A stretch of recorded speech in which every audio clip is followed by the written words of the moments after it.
Hey guys, so as well as Green Zone yesterday, I also saw the movie Greenberg, which I was really excited to see because I thought it was going to be really, really good because the reviews of it were really great and the trailer looked awesome. Well, when I came into the theater, it was pretty much empty, and a few more people came in, but the only type of people that came in were old women. Crazy old women. Not just old women who will come in and say, you know, the typical strict old woman. By the way, these people are like 80 years old. These women are like really old. The retarded kind of old woman. The opening credits were coming on. She had to say the name of each person. Ben Stiller.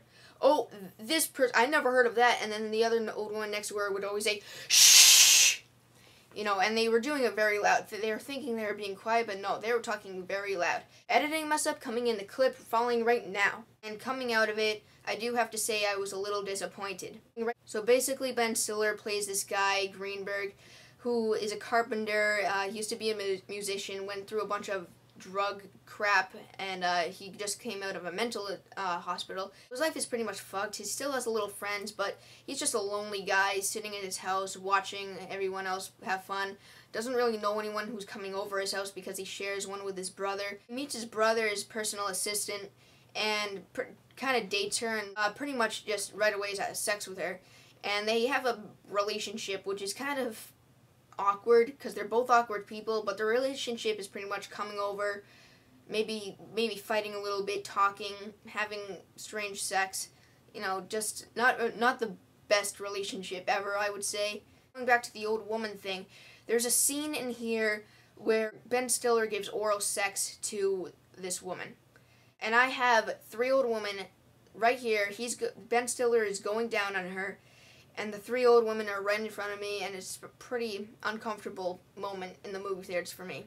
Anyway, getting on topic of Greenberg, it isn't because of the type of direction or the acting. They're all great.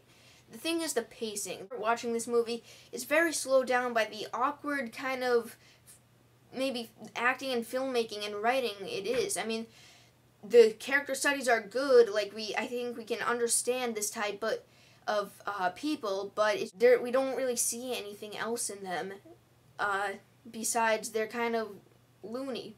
I think I'd give this first half like a 3, but then actually in the second half it got really good. There was some emotional stuff. We started learning about the characters more. We started to care about them more.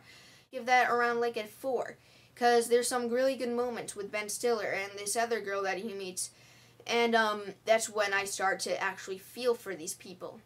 Definitely not for people who are fans of Ben Stiller. People who like his usual work will not like this movie. It's people who like laugh out loud comedies and watch this will be very, very bored. This movie is definitely for a certain type of people. Definitely not for everyone. But I think the second half of this movie really got its pace up. Enjoyed watching it more. What leads up to the end is very misplaced, but I still think it was good. Maybe it's too realistic, and the way it works out is just too choppy. But I think the way it ends up is really heartfelt, and I think it's a very good character study in the end. It's just the first half really didn't do a good job. So I'm going to give this movie a 3.5 out of 5. I think you should rent it or see it in theaters. If you're this type, if you're really for the independent kind of movie, you should definitely see it. It's definitely not a movie for everyone, and I think most likely, for the most part, you should rent this movie. I don't think you have to rush out and see it, so 3.5 out of 5.